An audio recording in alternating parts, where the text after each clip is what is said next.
right, I'm just gonna take this time and chill. I hate chilling. Unless it's filtered. Unless it's filtered, people. Yeah. Cole loves chill This will filtered. last forever, chill filtered people.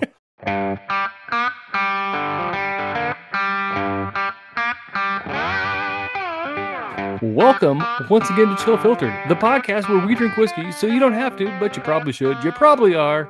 And that's why we like you. Today's episode, it's going to throw you for a little bit of loop, unless, of course, you read the caption on the episode itself, which I'm guessing you did because you're beautiful and bright and gosh darn it, people like you. Mm-hmm. Before we talk about what we're drinking today, let's get to the little business. Hit us up on Instagram. Love to hear from you. Also, if you want to support the show in a monetary way, you don't have to, but you probably should. You probably are, and that's why we like you. Just hit us up on patreon.com/chillfiltered, and that's about it. Other than that, we're reunited, and it feels so good. It feels great. Technically, I guess we did the drink along Sunday, which was fun. It was nice, but we weren't drinking the same thing, so we weren't quite in. We weren't in sync. Unison. We were not. Yeah, Backstreet it was back. No way. Yeah, all right. That was the opposite. I mean, that's the no opposite way. in sync, right? I don't know. But we're back together. Had an awesome episode last week. Had a good time hanging with John. From Embellish Pod. And Cole's back now, baby. He's back, baby. I'm back, baby. Yeah, I was out. How you doing, bud? Still a little sick. It's been really weird. It's been over 2 weeks of dealing with something. And I don't know the last time besides COVID, but COVID symptoms were so small. I didn't even mind them at all. Like, it wasn't even like, it was like just a sore throat. That's about it. In the morning only. And then it would go away. So I preferred COVID to what I have now. I tested 5 times to make sure that what I have is not COVID, and it's not COVID. Apparently. COVID ain't what you got. Ain't what I got. But love is what I got. Perfect.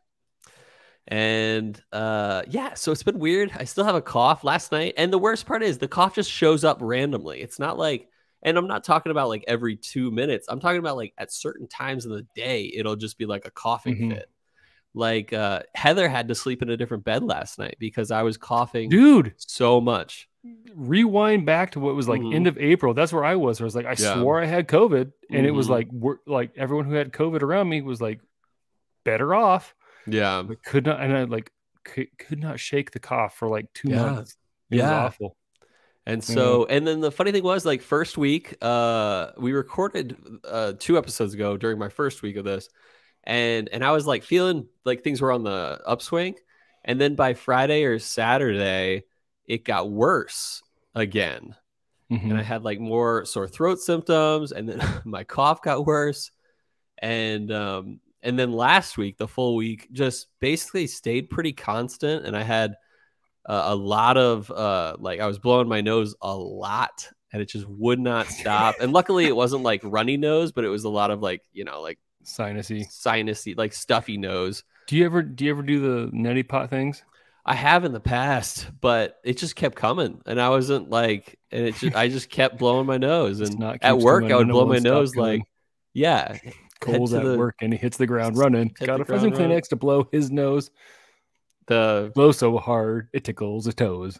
Wow. See, I don't get how you can do that so easily. You could just think things and be like, what rhymes with toes and nose? And but anyway, I think that's a teacher's life. Yeah, you got to think on your feet. Also, you got to entertain children, and so you just got to bing, bong, boom. Should have been a teacher. No, I'm just kidding. I should be an actuary.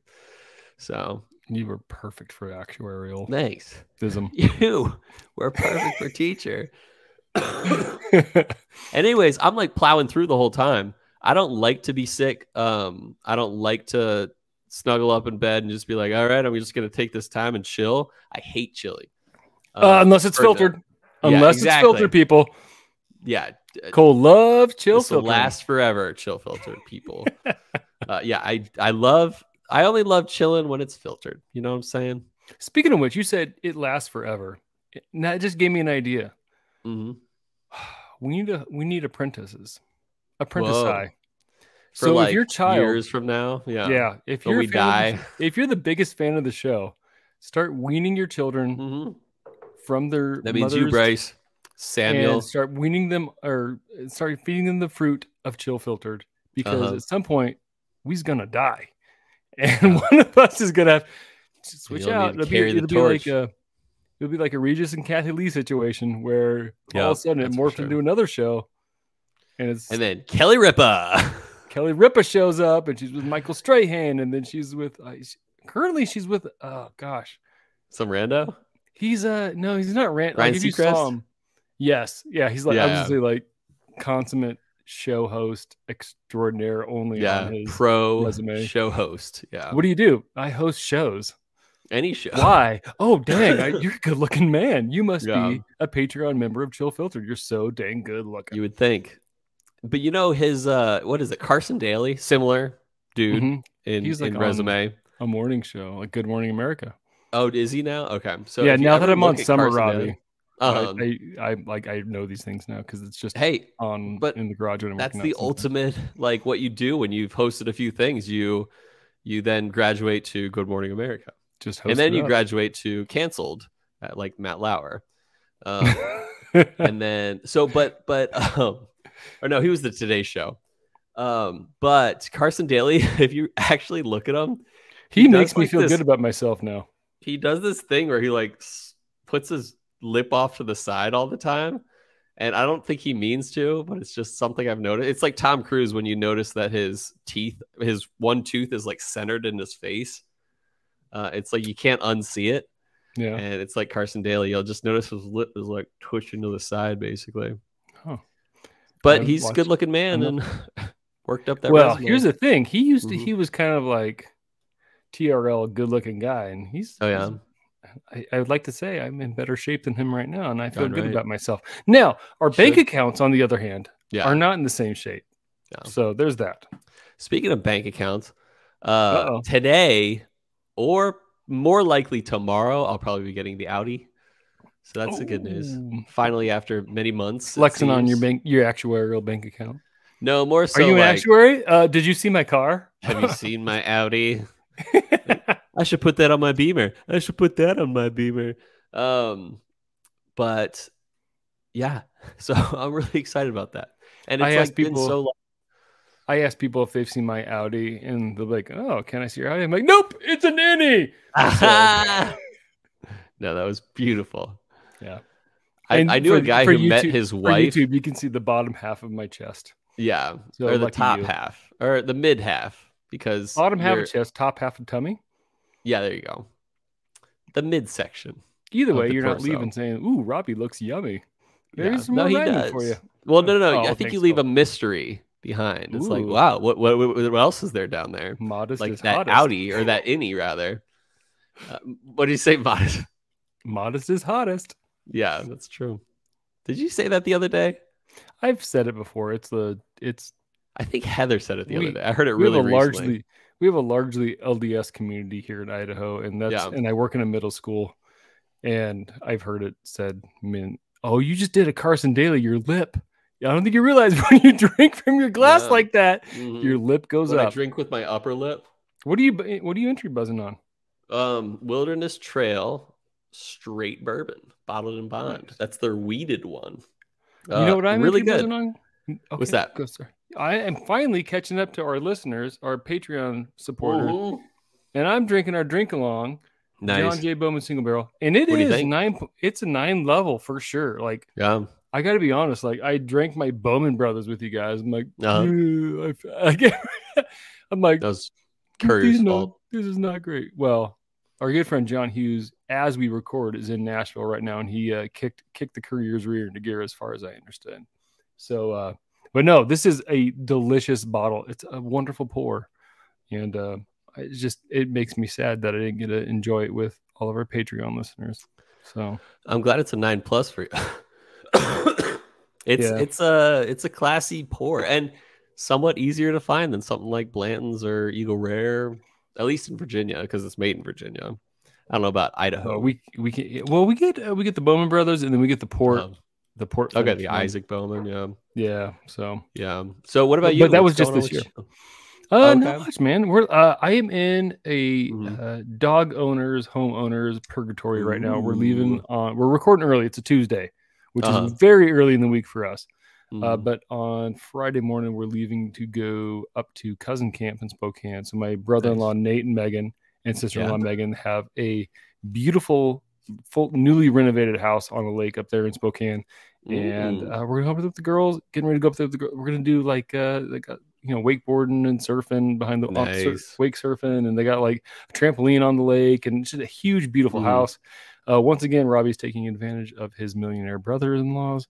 So we're getting ready to do that. But so we're in the purgatory right now where it's like we have the house sitter coming. And it's like, you want the house sitter to be like, I don't mind walking into this house and staying here, as opposed to like, this place is gross. This is the last time I do this place. So like, we're just like, with the 2 dogs and the 3 kids, it's just like, keep everything as clean as possible. And then like Thursday night, nobody touches anything. Like, so we're kind of that spot. But like, that's what Heather thinks. I don't think that way. Oh man. Okay. Well, I do. I think I will clean their room, and I will clean some of the main spaces, but otherwise, they will enjoy the kitchen's the money or the free stay or the free food that they're gonna get. Okay, but that's a good point. But my thought is, plus it's nice too, because then if you leave the house really clean, they kind of expect like, I better clean it up the way it was. So then you get to come home to a clean house, which is relaxing after a long drive. Forced on them though. I don't know about that. Oh, they're getting paid. That's true. And a free house. What is a good rate for dog house sitting, Robbie? We pay $30 a day. A day? Yeah. Okay.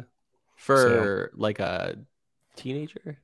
No, the guy we got coming. So that's one nice thing about being a teacher is you have access to a lot of younger folks who are kind of like, especially in the summertime, like just kind of in between things. So she's like a 22-year-old gal, a friend. She's the daughter of a coworker.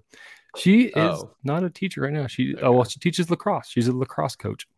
And her dad's an awesome guy. He worked with him. So what does he teach? He teaches PE and health. Nice. Mr. Eskindon. And he's like the coolest guy ever.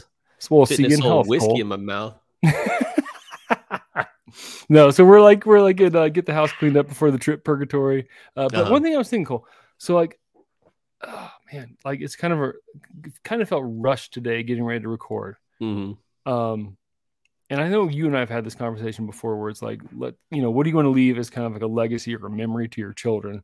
Yeah. And I was like, I saw your text and I'm hurrying up, and like you're like, oh, very casual today, Rob, because like I got a t-shirt on, gym shorts, which for the record I have no problem with. Yeah, it's totally fine. But you made a note of it, and it was kind of one of those things like, I'm not quite dressed to the tens, to the nines, and but when I was like, oh crap, yeah, go ahead. As Cole was ready to record, I was like, oh, I better spray my cologne. But I thought, why do I got to spray like that's not important. But as I recall, there's 2 smells that remind me of my father. If I smell them at any point, I'll be like, that's my dad. The mixture of cigarettes and Coke and not quite. Oh, not quite. You're close. It's cigarettes and something else. I don't know. Like, do you wear cologne or anything like that? Like, is there anything like, no, you don't? No. Okay. Well, smell is like one of the best ways to remember things. Solid cologne from something Cannon. Duke Cannon. Cannon. That was a Buffalo Trace one. Yeah. But I was like, still not for me. But go on. You were saying. Oh, no. I was just saying. So like I put So does he have a cologne or did he have a cologne of choice that reminds you of him? No, he didn't. Well, Old Spice from the bottle, like aftershave. That'll get me a little bit. But that's not the one. The first one is cigarettes and father poops. So like you walk into the bathroom and be like, oh, awesome. Dad decided to smoke a cigarette and poop on the toilet in our bathroom. Haven't smelled that since I moved out of the house. Yeah, the other one is sipping on Cokes with cigarettes in them. Ooh, what is it? What are we drinking? I'm drinking this John J. Bowman with a little bit of water. Also delicious. You guys are right. Yeah. The other one is just freshly cleaned with shower. What is it? Irish Spring. Reminds me of my father. So I try to incorporate I sprayed myself with my cologne. I was like, I think that's why I subconsciously do it. I don't know. That's cool. Might be something to think about because a smell will take you back much more quickly than anything else. Almost like it's just a trigger to the memory. Mm-hmm. That's use cool. I use a tobacco cologne. Oh, because it reminds me of my grandfather. And when you open your sock drawer, do you think of your parents or your Think of my grandfather? Yeah, That's cool. little tobacco here, little tobacco. One behind the ear. Yeah. I was half For those expecting you YouTube. to go. I was half expecting you to like the down the pants thing, like they do, like all like the early 2000s, right on the cleavage, American Pie type movies. Anyway, all right. Anyway, that's me. No, life is good. Getting ready to head out of town. We're recording early. That's good. And I don't think. Oh man, I think I'll be good to record next week, Thursday or Friday. So we should be back on track. But then when I come back, it's August, and I got to start going back to work again, which is just killing me. Summer's almost gone. Do you get like the August scaries? I not typically. This year I am, because there's definitely a hiring shortage, and like I know I'm going to be stretched, and it's going to be rough. Sucks. But I always like, and if anybody here is a parent to a child who's going to school for the first time, it's tricky for the first month. But like every school year, it's like it's tricky for a little bit, and then we get into a rhythm right about the end of that first month, and then it's all downhill. That's scary, man. I can't imagine Beck going to school.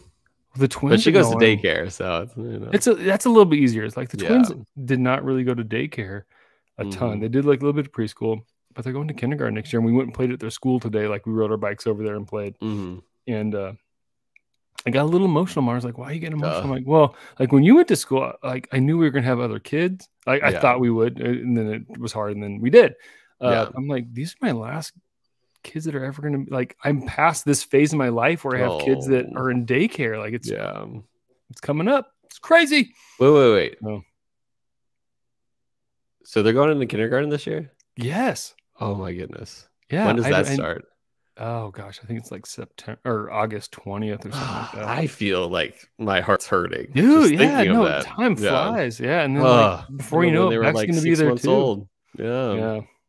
And then being pandemic babies, they just weren't like with Amara, she was in daycare and stuff like that. And she was easy. And then those two have not so much. So I know that Juniper is going to do just fine. At least I imagine she will do better than we think. No, Finley is the social butterfly. Is she? Okay, good. And so we're trying to impress on Finley, like bring your sister with you. Like don't leave Juniper out. Juniper is so shy, so reserved. Yeah, she is. But academically, she's very bright academically. So she'll do great with academic stuff, but she will be very shy. And I think one thing I keep praying over and over is I don't want their spirits to be broken because they're such beautiful. You know what I mean? So like, that's like the biggest fear. I don't fear anything else. That's like what I fear the most is like for them to not feel good to be themselves. Exactly. That's like the scariest thing ever. But I assume after that first month we'll be a-okay and they'll have their friends and Junie be fitting and fun and Finley's gonna be in school. So I don't know. Oh, it's such a sad thought. I don't want to feel that way. Junie and Finley, be you. When you listen back when Daddy and Uncle Cole are way beyond or have moved on to the realm of non-chill filtered. Hopefully via and our young Padawans come in. Yeah, and our young Padawans come in and you listen to these old episodes. We want you to know that we love you for being you. And what if, Cole, oh my goodness, what if it's a generational thing? And this podcast is run by women, Finley, Juniper, and Amara. One of the same combination in there where it's like our daughters take it over. I'm a fan. As long as they feel okay to be who they are. Exactly. Don't let them break your spirit. Impose your will on your enemy and crush his soul. Crush them. Wait a minute. That's imposing on someone else's spirit. Never mind. Well, as long as they're okay with who they are when you crush their spirit. Okay, girls, listen. Be kind. Rewind. Yeah. That's not as good of advice. One last thing before we get into the history is that Beck started walking last week. Oh, yeah. And she is like a walking machine. And she's like happy to walk into Daddy's arms. Baby proofing up to her height. Yeah. Well, we're closing doors at this point. So better figure it out. Oh, yeah. Life, it's crazy now. She'll probably be able to turn a knob soon. So we better, And then she'll be able to open a door. You know what I'm saying? Knob Creek. I wish I had a bottle of Knob Creek and be like, "You turning a knob, Well, dude." can I daddy brag for a second? Yeah, please. Girls are in swim lessons and at their Uncle John's pool, and it's a nice pool. I don't know how long it is, but it's pretty long lengthwise. Both of them yesterday swam all the way down and back, no help at all, which was like crazy. And they jump off the diving board and don't really need me, but I'm there, kind of a thing. Wow, kids, hug them. 5-year-olds, man, getting big. Wow. We're getting way too like sappy nostalgic. I know. You know what we need to do? We need to drink whiskey and talk about it. We need to take a walk and drink this whiskey. So what do you say, Cole? Let's go for a quick walk. We'll be right back.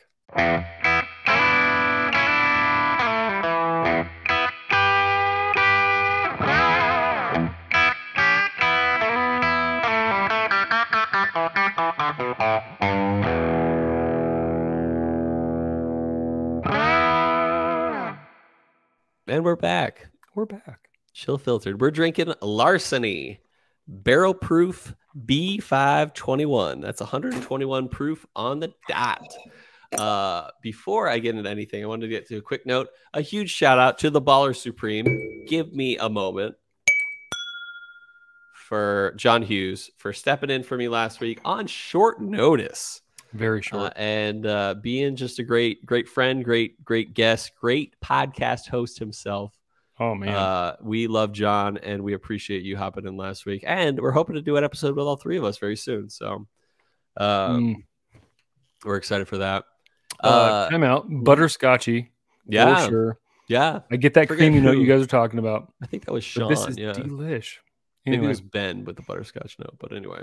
I think it was all over the place. People were chiming in on that one. So the creaminess is delish. Yeah, so enjoy. We'll get you some more of that. This is the second time we've done a Larceny product on the podcast. In fact, it's the second time we've done a barrel proof Larceny on the podcast. Episode 118, almost 100 episodes ago, we drank the A120 batch.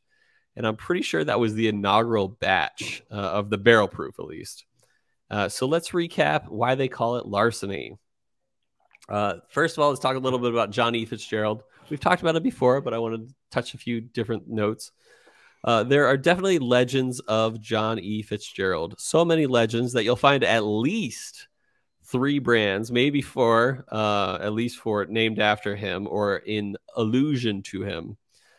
That's allusion with an A, not allusion with an I, Michael. Trick is different.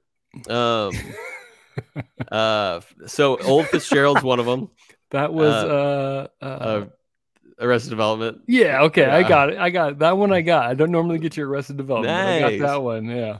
I might have one more. Actually, I have a Seinfeld reference coming up.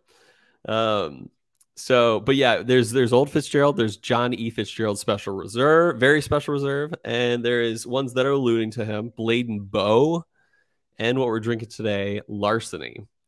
Larceny legal definition is the illegal taking of the property of another with intent to deprive the owner thereof. One of the things I usually saw regarding larceny in the legal definition was that it was not something that was taken by force. And then for those that remember from previous episodes, this is what happened with this guy. No, he was not a distiller. And technically, he didn't even work for a distillery. Really? He was a treasury agent for the U.S. government. And he had keys to the Stitzel-Weller bonded warehouse, at least one of them. Remember, Robby, the Bottled and Bond Act of 1897? Yes, I do. It's got to be aged 3 years? 2 years? 4, minimum 4. 4 years. I was getting there. Has to be under government lock and key. Yep. And has to take steroids and hit 80+ home runs like Barry Bonds. Barry Bonds. Very close on that last one, but not exactly true. This provided, the Bottled and Bond Act of 1897 provided legitimacy for distillers that were making real bourbon, but pretty much the only way to do that was to get the government involved. And anything labeled bottled and bond, everything, people. Yeah, just bring in the government. Get them to take care of it. My kid doesn't brush his teeth. Boom. Government agent in the bathroom. Government agent. Done. Yep. Yep, the bottled or the brushed in bond act. Your your kids' teeth will your kids' teeth will be clean in no time. Yeah, thanks to the government. And then the mouthwash is bourbon. Yep. Yeah, they mix a few laws when those kind of things happen. So be careful. So anything labeled and bottled in bond had to be one of a few things, or had to be all these things. The liquor must be a product of one distillation season, one distiller at one distillery. I think I said all that. Yeah, you did. Okay. It had to be 100 proof and needed the label on the bottle to identify the distillery and, if different from the distillery, excuse me, if different from the distillery, the bottling company. But here's the big part where the government really came in. Everything bonded needed to be aged in a federally bonded warehouse under U.S. government supervision for at least 4 years, like you mentioned. And up until the 1980s, this was done in a locked warehouse.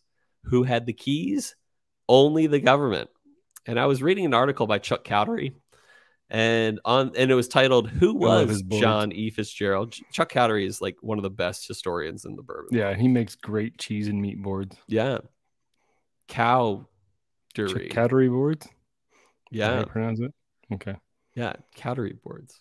I was hoping that was one of my jokes. Cowdery boards. I was hoping that was one of my jokes you would just glance over and keep going. And I kind of did, but like it's right on the cusp of like, wait, does that make sense? But charcuterie boards. I like How do you that. say? Is it charcuterie? Cowdery or charcuterie. That's pretty close. Yeah, like his cheese boards. Plus his name is Cowdery, so it's got cheese in it, basically. There you go, dairy. And so, yeah, in that article, there's been a lot of back and forth of who Johnny Fitzgerald was and how he got the warehouse's keys. But historically, it's pretty clear he was a treasury agent with the U.S. government because only the government had keys to the warehouse, which totally makes sense. There's like debate on whether the company themselves had access to those warehouses, but it makes sense that they shouldn't have access. The government watching something to make sure it's done according to law, the government wouldn't just let anyone go in and out of those doors. And according to Chuck Cowdery, only the government had access for years up until the 80s. So this guy, let me get this one out. There we go. So whether or not it's true about the second pair of keys or not that we talked about in the last episode, we talked about this. Was letting himself into the bonded warehouses and sipping Stitzel Weller juice. And the guy who originally started the Old Fitzgerald brand in honor of him, a guy named Charles Herbst, basically started the brand half jokingly. There's some respect for this guy, but this guy, Johnny Fitzgerald, was a criminal working for the U.S. government. Which reminds me of the Seinfeld episode where I've mentioned this recently, where Kramer does his stand-up in front of no one. He's like, so what's the deal with politics? I don't get it. Yeah. So speaking of criminals working for the U.S. government, anyway, he apparently not only loved the bourbon in general, but he also picked the good stuff. He got his juice from the better barrels. And that was kind of why Larceny was started as a homage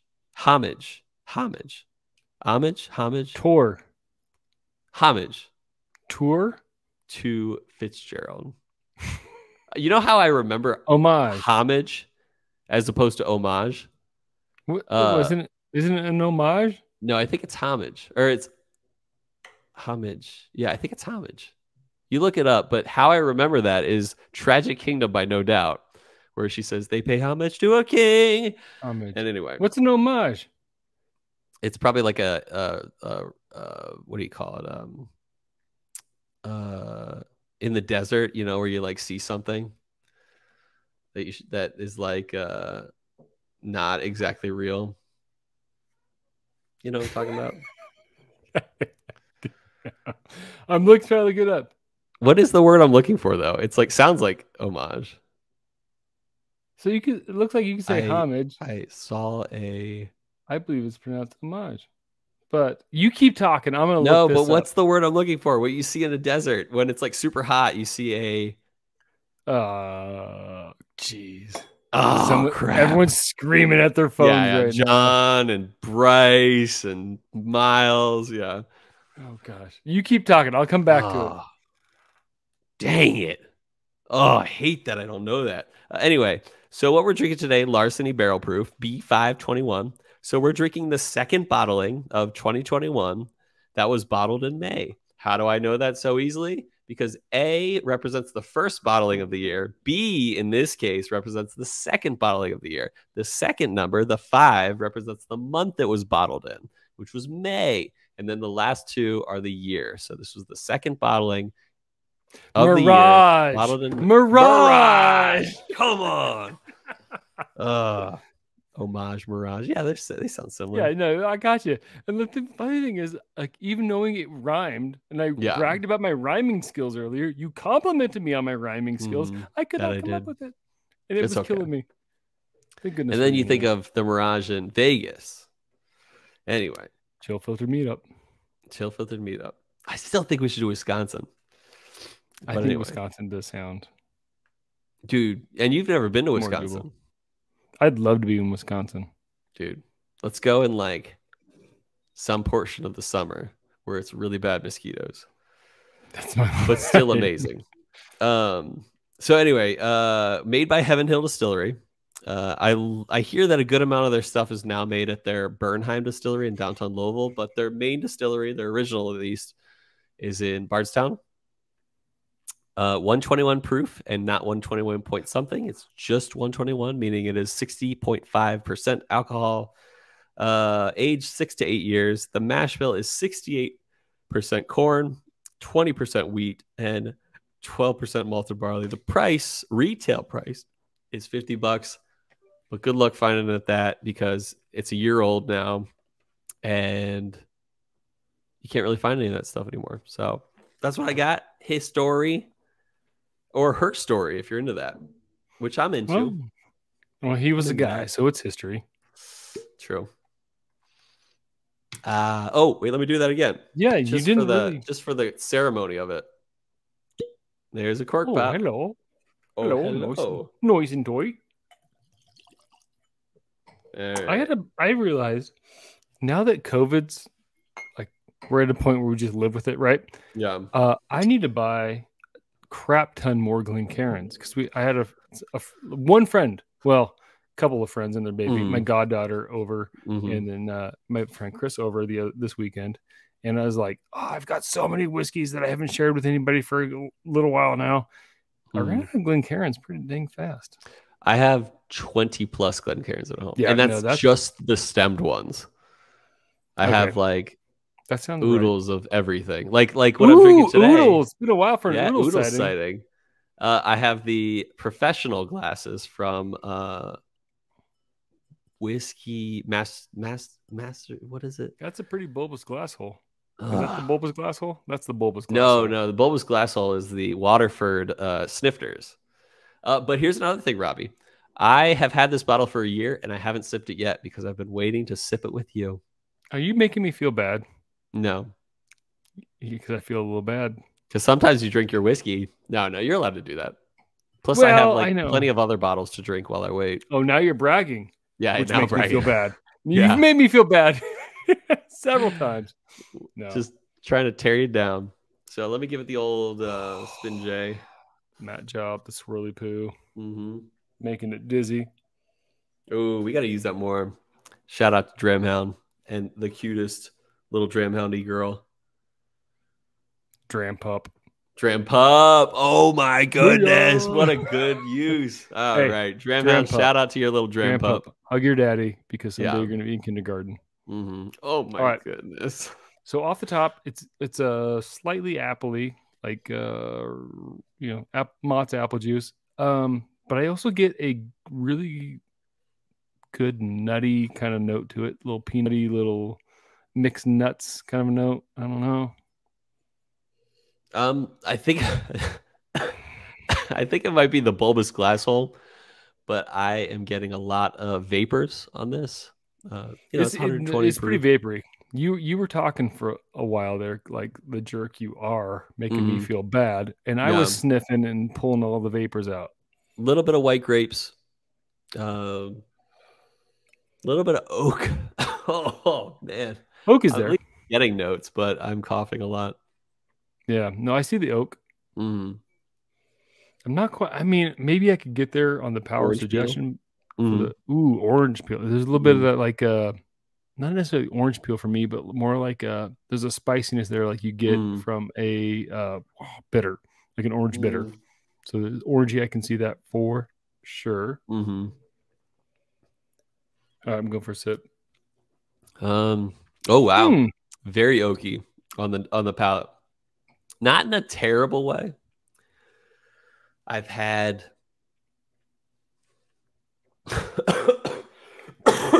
Sorry. Ooh. There is some complexity to it and nice sweetness to the oak. The oak is sweet throughout, I'll tell you that. But it is oak forward. But a pleasant oak to me. Almost a chocolatey, oaky note that I've gotten before with the oak. Okay. But it's nice and sweet throughout. And the wheated bourbon comes out as well. Yeah. So I will say, great mouthfeel. It was like really mildly warming, and then all of a sudden, like, oh hey, like I'm higher proofed. Here I come, and it was really strong. Very pleasant though, like no bitter notes, nothing like that. Oak was forward on the palate, but then it kind of hit, and I don't know if it's like power suggestion or not, but I was kind of getting thinking oranges, and then you're like chocolatey in the oak. Yeah, and you made me think right away of like those chocolate oranges you got to whack at Christmas, right? Like you hit them on the table. So it's got, but not super sweet. Like there's not, it's not super sweet. I'm getting a lot of sweet. Like, it's delicious. Brown sugary sweet. Okay, but go ahead. Go ahead. Maybe I need to go for my second sip. But it's this is phenomenal. I'm loving this. One thing I'll say is this has a earthiness to it as well that is very sweet. Normally, like earthiness that I've gotten before, I usually give my earthy note to like something like a certain, maybe a year or so, or different, a few years of William Lure Weller.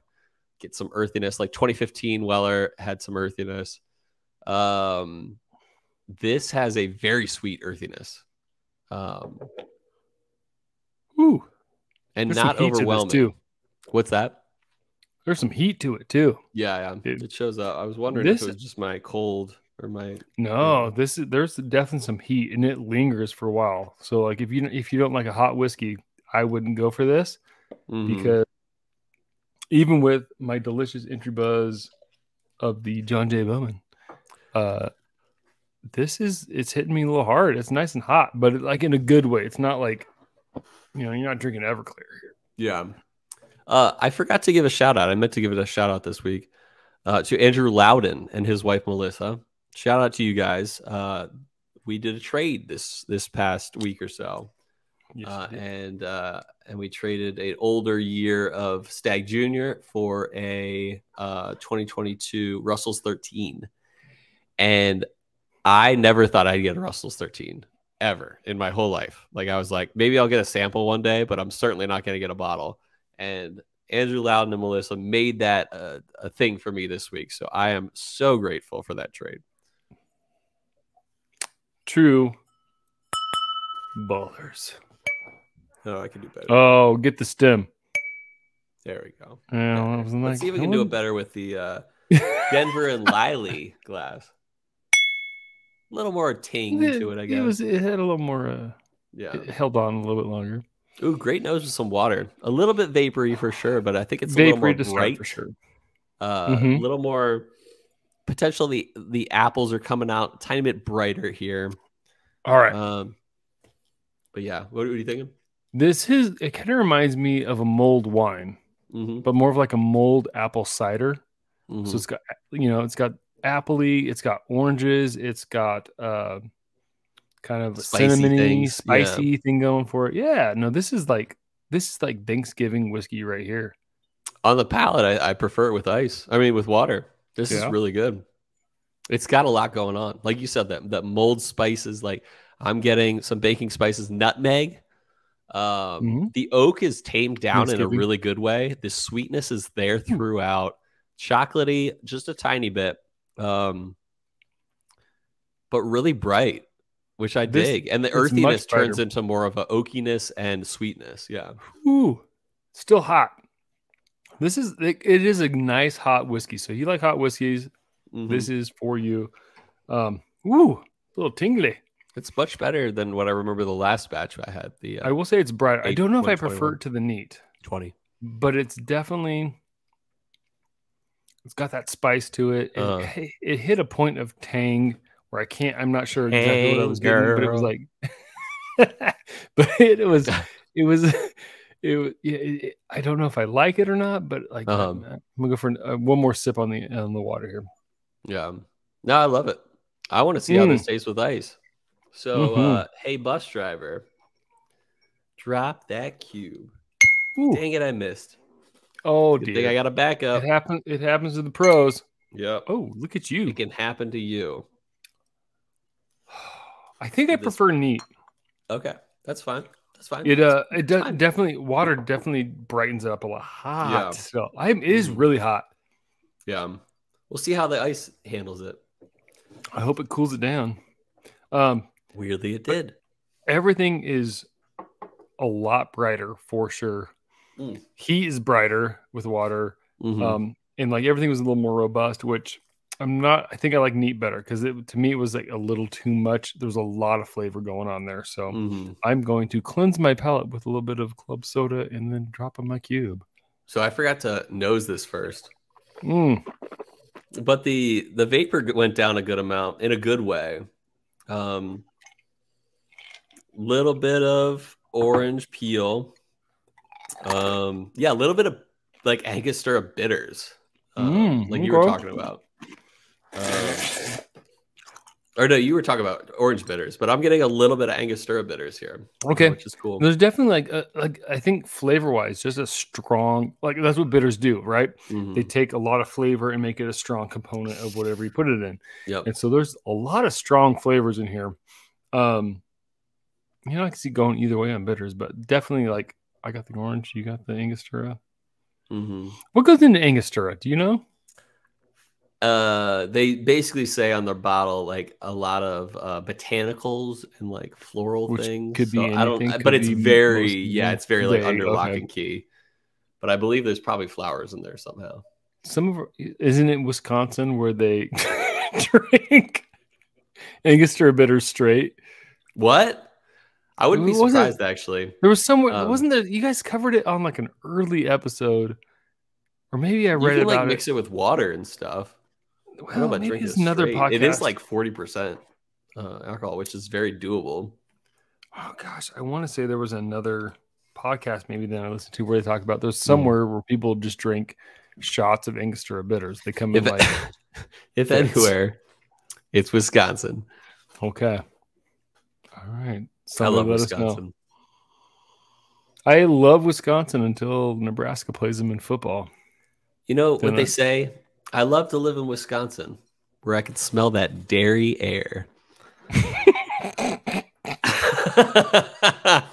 didn't make that up. I've heard that before. Which is better than Nebraska. Nebraska, I think of like corn fields and is better than dairy air. Pig feedlot, pork feedlots, or whatever. They're disgusting. Pork Swine air. Yeah. I've ever told you my molasses joke? No. Bring it on. Mama mole, daddy mole, baby mole, all sitting in the hole. Daddy mole goes, squeezes up and goes out of the hole and goes, I smell chocolate chip cookies. Mama goes, no, I smell sugar cookies. And baby mole pushes his way up, but he can't quite get up there because his parents are there and he's stuck. And he goes, oh, I smell is molasses. So anyway, let me take my time with this one. Oh, that's funny. Explicit rating. No, molasses cookies, cool. Oh, my bad. You're bad. All right, ice wise. muted on the nose. A little bit of that spiciness is there. I will say the longer we drink this too, like definite. Like, what was the mash bill on this again? Because it's very rye spicy. The mash bill is 60. What did I have in mind? Yeah, 68% corn, 20% wheat, 12% malted barley. Which is really? Mm-hmm. But it's like rye spicy on it. Are you getting? Yeah, there's some. Or is that just oak? Because sometimes it's definitely not rye. There's no rye in it, but let me think. But I'm getting a spiciness for maybe oak. Yeah, I mean, I'm like definitely the longer getting my palate spices. lingers. Yeah. Okay. Yeah. Which is odd. So maybe I confuse rye spices for oak, which could be the case. Also, I will say this is kind of hot. And my mouth is also. What'd I say? It sounded like Canadian, like also, special agent. Mari used to watch it when she was a kid. My mouth is kind of numb. Like this definitely has heat to it. Like my lips a little tingly, my mouth is a little numb. If you need to perform surgery on me and it's pre-1920s, like just give me a shot of this and let me bite the bullet. Yeah. I prefer it with water. The oak shows up. I mean, it's still good. There's nothing like that. It's like turning me off to the ice pour, which is great with a bourbon. To get a bourbon that tastes great with ice is amazing. But I still prefer it either neat or ice. But I actually prefer ice the most. So ice-wise, you prefer ice the most? I do. Ice is good. I think I like the profile. Oh, no, I'm sorry. I prefer water the most. Okay. That's what I meant to say. I think I like neat and ice the most. Okay. Maybe it could be just the fact that my mouth is a little bit numb from this. I don't know. That doesn't typically happen. Yeah. But man, this is a full flavored kind of a punch, right? Like there's a good amount going on, and I don't know if we captured all the notes perfectly or not. But every drink, there's been like it's a punch in the mouth kind of thing. Yeah. It's like there's a lot going on with each one. So, I like this is a great pour. Oh man. You ready for rating? I am not, but let me think about it. You're not. Quick. Okay. Well, first of all, let me just say this whiskey has a beautiful terracotta roof tile coloring. Yeah. I think I'm good. Ready. You good? Okay. Yeah. Go ahead. I'm gonna go 8.9 here. Perfect. Oh, pretty close. Boy, cool. Did we match? We matched. Nice. First time. Our average equals each of our scores. That's deep. I sorry, my chair's making a lot of noise. I think it's just sub Hubba to What. It's very good. It's better than the A120 that we did episode 118. And I like it. It's definitely different, but the oak isn't overwhelming. And that's one of the things. I normally am like anti like strong oak. The oak's here, but it's nice and sweet throughout. We're about to get in by the oak oak defamation league. For sure. A lot, don't sue me. No, I think you're right. Like I think you say sub Hubba to What. Like it is right there. It's not quite a Hubba to What. But it is. It's kind of what you know. If you're on a bourbon journey, so to speak, like this has a lot going on with it. It's a great sipper because take your time with it and let us know what you get because there's a lot of flavor there, a lot to unpack. So, yep, 8.9 for me too. That's sweet. Yeah, I like that. I guess it's time now that we've done our ratings to move to our next segment of the show that we call Whiskey World News.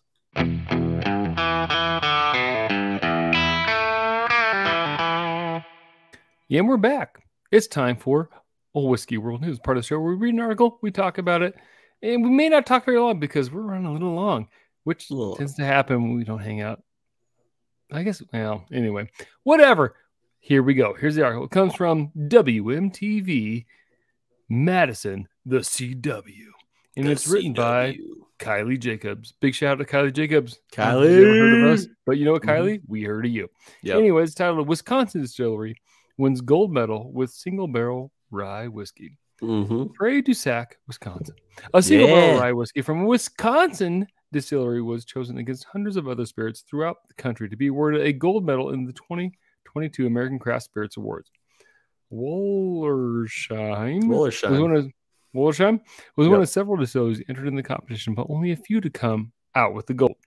37 other states, along with Washington, D.C. Why are you trying to play with states? You're not even state Washington, D.C. Come on. You don't even have representation. Entered in over 400 spirits to be determined which were the best by 30 different judges.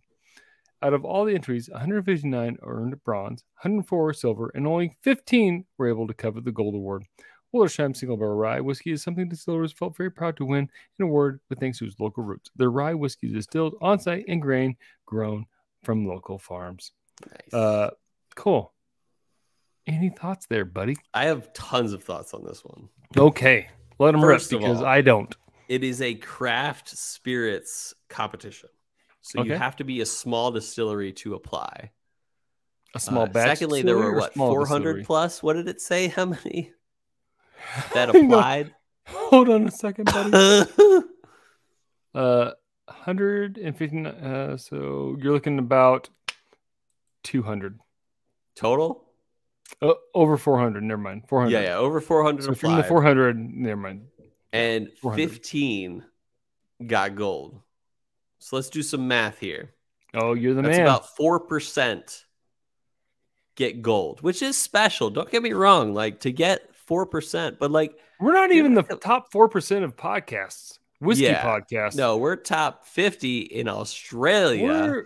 We're not even the top 4% of podcasts that regularly mention Bush's delicious baked beans. I think we are number one actually for that one. I hope so, but I don't know. But Wollersheim, I'm happy to see a Wisconsin distillery. It's about 30 minutes outside of Madison. Great. It's cool to see them win, but like part of it's like 15 got gold. Like I would love to see them get gold for real and like actually have a singular of all the wins. They were like number one. But like they, like I hate how these competitions do it now where they're like, we're just going to hand out 10, 15 golds. Luckily, I did check their website and they did have a best in show, which didn't go to Wollersheim. But they had like something that was like, it went to it was like Starlight or something got it, which is great for Starlight. But like, I don't know, like to get like 16 gold, 15 or 16 golds is like, I don't know. Like, yes, top 4%. That's amazing. But like, don't call it a gold medal unless it's the best. I get so annoyed by that. Like, how do I know? Like, especially the San Francisco World Spirits Competition. It's like, no one cares. Like, just slap and that's the thing about these small distillers is like, yeah, we got gold at San Francisco World Spirits Competition. It's a gimmick. It is true that you did better than most, but it is a gimmick. Like, you didn't get number one. Like, the random average person will think, oh, you got the best in show when they didn't. I'm very happy for Wollersheim, like very happy, because they actually surpassed most of people and most distillers, most craft distillers at least. But like, I hate that these spirits competitions are doing it by 15 golds. I don't know. That's my thoughts.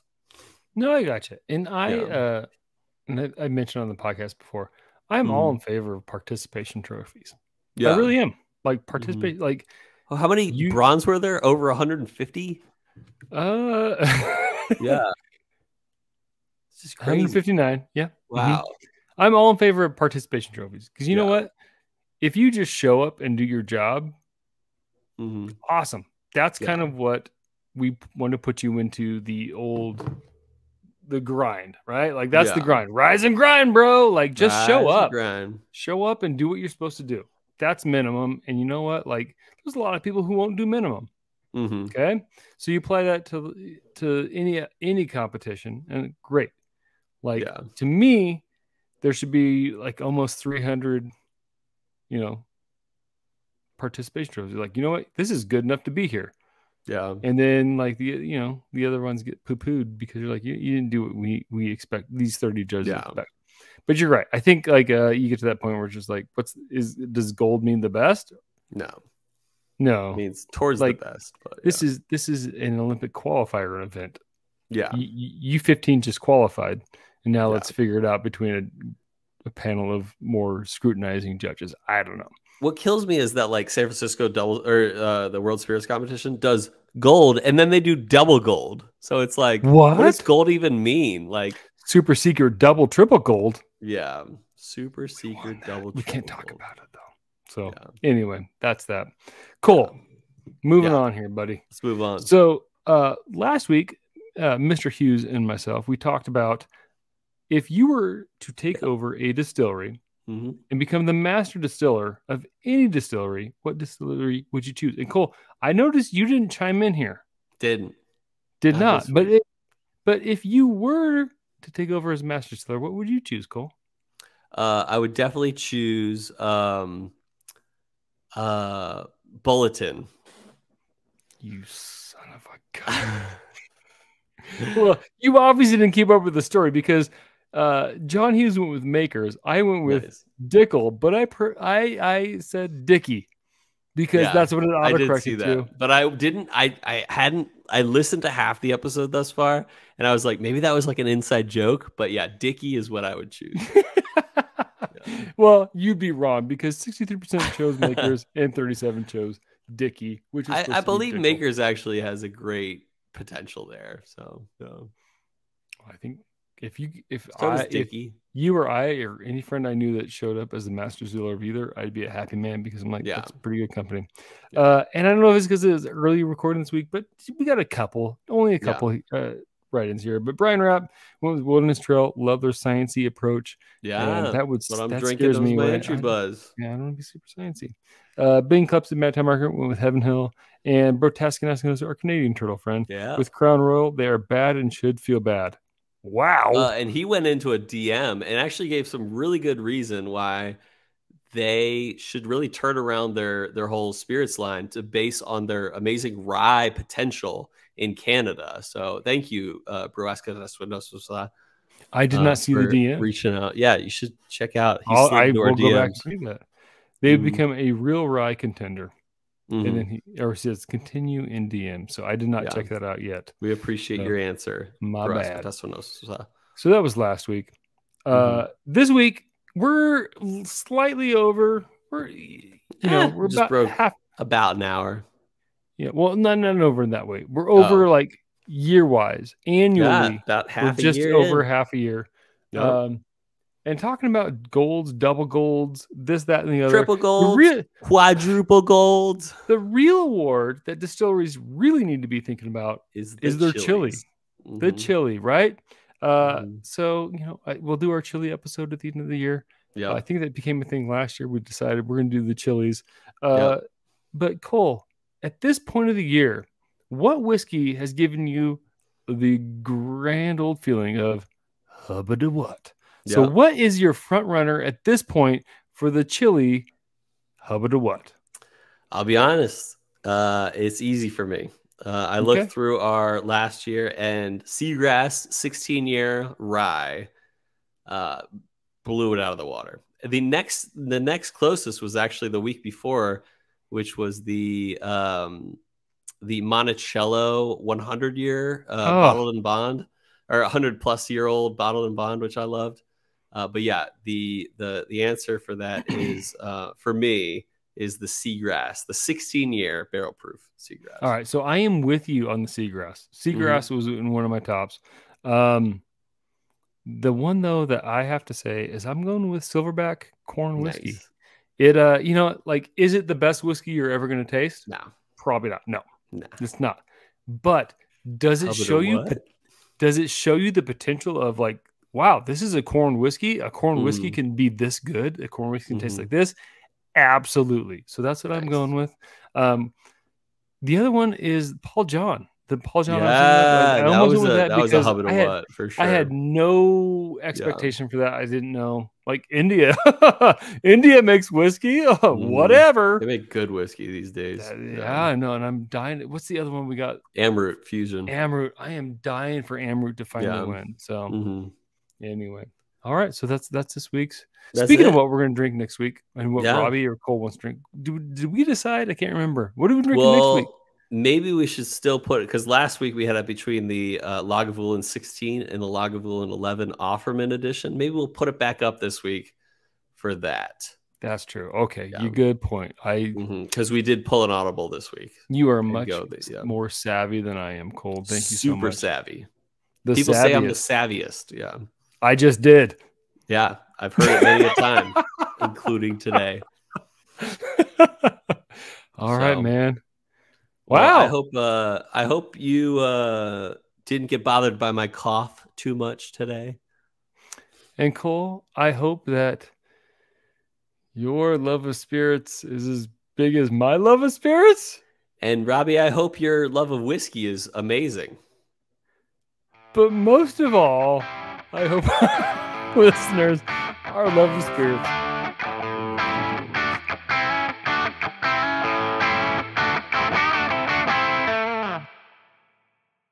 Mirage. Mirage. Mirage. Come on.